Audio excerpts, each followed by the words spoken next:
What's up, everybody, and welcome to Read the Bible with me. I'm Stan Jr., and today we're looking at Joshua chapter 12.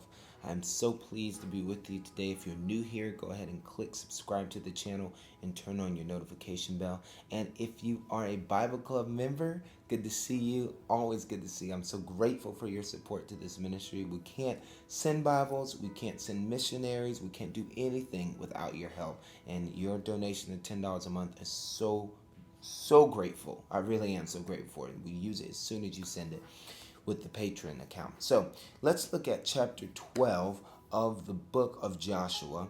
And if you're a Bible Club member, remember to like this link and leave a comment below.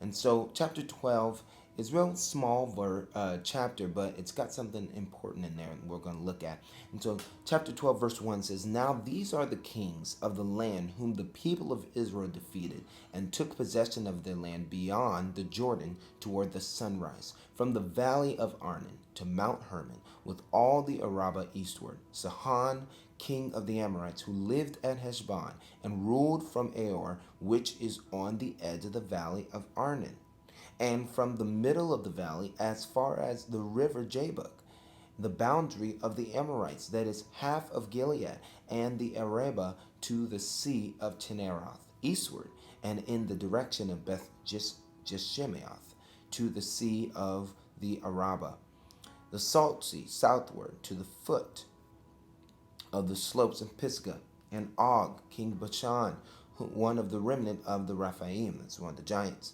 who lived at Ashtaroth, and Idri, and ruled over the Mount Hermon and Salaka, and all Bashan to the boundary of the Gershites and the Maccathites, and over half of Gilead to the boundary of Sihon, king of Heshbon. Moses, the servant of the Lord, and the people of Israel defeated them, and Moses, the servant of the Lord, gave their land for possession to the Reubenites and the Gadites and the half tribe of Manasseh. And these are the kings of the land whom Joshua and the people of Israel defeated on the west side of the Jordan." Before I go there, I want to go back to verse 6, where it says, "Moses, the servant of the Lord." This is how they are remembering Moses. He's dead by now. And they're remembering him as a servant of the Lord. Not as a great prophet or emancipator or this mighty man, but as a servant of the Lord. How do you want to be remembered? Do you want, even in your death, to lead people to God? That they're not thinking about you, but they're thinking about God? They're thinking about what God is capable of doing and what God has done in your life? Let us be people that lead people to the Lord at every stage of our life, and even in our death. Let's make it easy for the preacher to preach our eulogy and lead people to Christ. Moses, the servant of the Lord.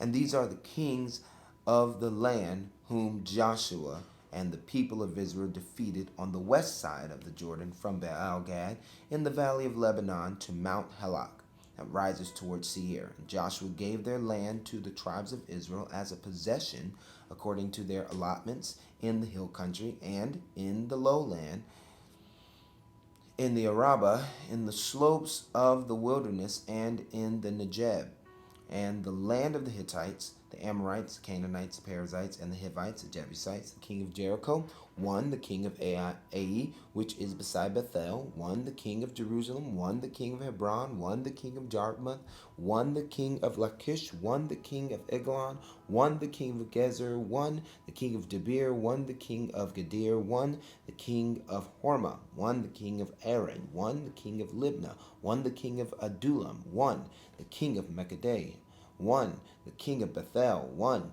the king of Tappuah, one, the king of Hephir, one, the king of Aphek, one, the king of Lasharon, one, the king of Madon, one, the king of Hazer, one, the king of Shemron, Meron, one, the king of Akphesh, one, the king of Tanakh, one, the king of Megiddo, one, the king of Kadesh, one, the king of Joachim in Carmel, one, the king of Dor in Naphat Dor, one the king of Goem in Galilee, one the king of Tisra, one in all 31 kings.